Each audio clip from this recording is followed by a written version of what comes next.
দিল্লি নির্বাচন যেটা হলো বাংলার বুকে, সেটা দেখে অনেকেই আমরা উৎসাহিত যে হ্যাঁ, বাংলার বুকে পরিবর্তন হবে। হয়তো আপনার মনের মধ্যে প্রশ্ন আসতেই পারে, আমরা কেন উৎসাহিত? তার কারণ হচ্ছে বাংলায় যে পরিস্থিতি আছে, সেই পরিস্থিতি কিন্তু সত্যি হাঁসফাঁস করার মতো অবস্থা।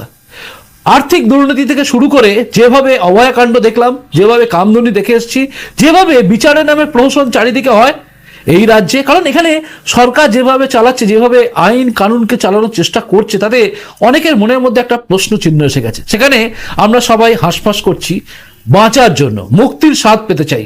বেকার ছেলেমেয়েরা চাকরি চায়, পরিযায়ী শ্রমিক হয় কেউ বাঁচতে চায় না, নিজের বাড়ির কাছে কাজ করতে চায়। তাই তারা প্রত্যেকেই চায় যে যেভাবেই হোক এই বাংলায় এই সরকার মুক্ত যেন আমরা হই। আর সেদিকেই কিন্তু সবার লক্ষ্য। তাই 2026-এ কি হবে এটাও আমাদের চিন্তা। দিল্লির বুকে নির্বাচন হলো, যেখানে আপের অরবিন্দ কেজরিওয়াল। মনে রাখবেন, তৃণমূল কংগ্রেস আজ কিন্তু আঞ্চলিক দল, কিন্তু অরবিন্দ কেজরিওয়ালের আপ কিন্তু আঞ্চলিক দল নয়। পাঞ্জাবে কিন্তু তারা একটা নিজেদের সরকার চালাচ্ছে, অর্থাৎ আপ কিন্তু দুটো রাজ্যে রয়েছে এবং বিভিন্ন জায়গায় আপ কিন্তু জিতেছে। তাই আপ একটা আঞ্চলিক দল নয়, আপও একটা জাতীয় দলে পরিণত হয়েছে।